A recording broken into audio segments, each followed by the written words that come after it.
I used to think red flags were loud. Lipstick on a collar, a mysterious text lighting up the screen at 2 a.m., a whispered phone call taken in another room. I was wrong. Red flags are quiet.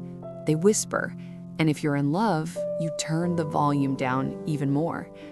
When I met Ayan, he felt like certainty. He remembered small details, how I took my coffee, the name of my childhood cat, the exact date of my job interview.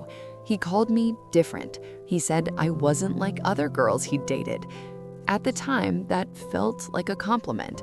Now, I know it was the first red flag. Because anyone who constantly compares you to other girls is quietly telling you how easily you could become one of them. But in the beginning, it felt magical. He moved fast. Delete your dating apps, he said on the second week. I just know, he said on the third. I've never felt like this, he said every time I hesitated. I mistook intensity for intimacy. The first real warning sign didn't look like one. We were at dinner with my friends when he joked, "She's terrible with money, by the way. I'll have to manage our finances." Everyone laughed. I laughed too, but something inside me flinched. It wasn't true, and it wasn't funny. Later, when I told him that comment bothered me, he smiled softly and said, "You're too sensitive. I was joking." Red flag number 2, when your feelings become the problem instead of their behavior. I started second-guessing myself after that. Then came the small isolations. If your best friend really cared about you, she wouldn't fill your head with doubts about us. I just want more time with you. Is that so wrong? Why do you need a girls' trip when you have me? None of these sentences were aggressive. They were gentle, concerned, almost romantic. But slowly, my world began shrinking.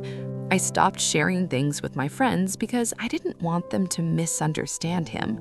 I canceled plans because he had a bad day. I adjusted my tone, my clothes, even my laugh, because once he said, "You get a little loud around other guys." That's when I realized something terrifying. I was editing myself. And love should never require self-erasure. The twist came on a random Tuesday. He left his phone on the couch while he showered. I wasn't looking for anything. I swear I wasn't. But a notification popped up. A girl's name I didn't recognize. My heart raced, but not because I thought he was cheating. It was the message preview that hit me. Don't tell her yet. She'll overreact like always. Overreact. That word felt familiar. Too familiar. I didn't open the phone. I didn't need to. In that moment, the pieces aligned.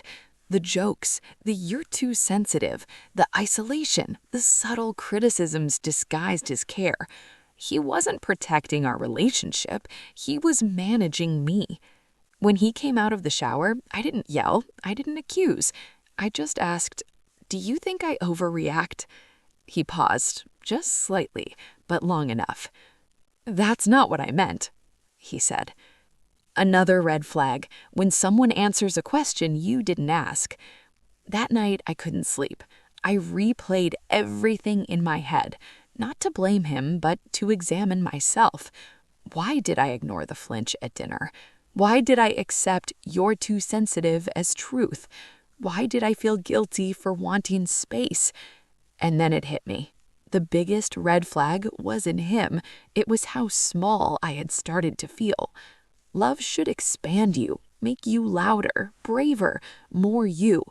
If you're constantly shrinking to keep the peace, you're not in love, you're in survival mode. I ended it a week later. He called me dramatic, said I was proving his point, said I'd throw away something real. But here's the thing about red flags. Once you see them clearly, you can't unsee them, and clarity feels more peaceful than chemistry ever did. Months later, I ran into him with someone new. He looked the same, confident, charming, certain. For a second, doubt tried to creep in. What if I was too sensitive? But then I remembered the girl I had become at the end of that relationship. Quieter, anxious, constantly apologizing. And I remembered the girl I was now, laughing loudly again, booking solo trips, rebuilding friendships without fear. That's how I knew I made the right choice. Here's what I learned. Red flags aren't always betrayal. Sometimes they're patterns, sometimes they're tone, sometimes they're the way someone makes you question your own reality. And the most important lesson, if you feel confused more often than you feel secure, that's not love. That's a warning. Trust the flinch.